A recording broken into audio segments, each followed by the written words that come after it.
ఏపీలో పెట్టుబడుల ఆకర్షణ కోసం తీవ్ర ప్రయత్నాలు చేస్తున్న ప్రభుత్వానికి గత వారం గూగుల్ బిగ్ న్యూస్ చెప్పింది. $15 బిలియన్ వ్యయంతో విశాఖలో గూగుల్ డేటా సెంటర్ను ఏర్పాటు చేస్తున్నట్లు ప్రకటించింది. రాష్ట్రానికి ఇది అత్యంత వ్యూహాత్మక పెట్టుబడిగా మారింది. రాష్ట్రానికి పెట్టుబడులు వచ్చే వాతావరణం లేదని ఇప్పటి వరకు భావిస్తున్న వారిని ఇది పునరాలోచనలో పడేసింది.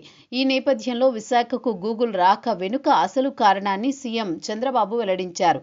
గుంటూరులో మంగళగిరిలో జరిగిన పోలీసు అమరవీరుల దినం సందర్భంగా ఏర్పాటు చేసిన పరేడ్లో పాల్గొన్న సీఎం చంద్రబాబు కీలక వ్యాఖ్యలు చేశారు. రాష్ట్రంలో పెట్టుబడుల రాకకు శాంతి భద్రతలు చాలా అవసరమని, ఇదే కారణంతో విశాఖలో గూగుల్ డేటా సెంటర్ ఏర్పాటు చేసేందుకు ముందుకొచ్చిందని చంద్రబాబు వెల్లడించారు. సమాజంలో అలజడులు ఉంటే పెట్టుబడులు రావని పోలీసులు గుర్తు చేశారు. అందుకే తానెప్పుడూ లా అండ్ ఆర్డర్ పై ఖచ్చితంగా ఉంటానని చంద్రబాబు గుర్తు చేశారు. పెట్టుబడులు పెట్టేవారు తమ పెట్టుబడులకు రక్షణ కోరుతారని, పెట్టుబడులు పెడితే ఇబ్బంది ఉండదన్న నమ్మకం ఉంది కాబట్టి గూగుల్ సంస్థ వచ్చిందని తెలిపారు. $15 బిలియన్ అతిపెద్ద పెట్టుబడి వచ్చిందని, ఏఐ డేటా సెంటర్ విశాఖకు వచ్చిందని తెలిపారు. ఏపీ పోలీసులంటే ఒక బ్రాండ్ ఫ్యాక్షనిజం, నక్సలిజం, రౌడీయిజాన్ని అణచివేయడంలో ఎంతో పేరు తెచ్చుకున్నారని సీఎం వారిని ప్రశంసించారు.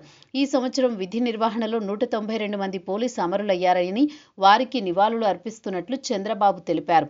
ప్రజల రక్షణ కోసం ప్రాణాలను సైతం పణంగా పెడుతున్న పోలీసులంటే తనకెప్పుడూ గౌరవం ఉంటుందన్నారు. మీరు చేసేది కేవలం ఉద్యోగం కాదని, నిస్వార్థ సేవ అని చంద్రబాబు తెలిపారు.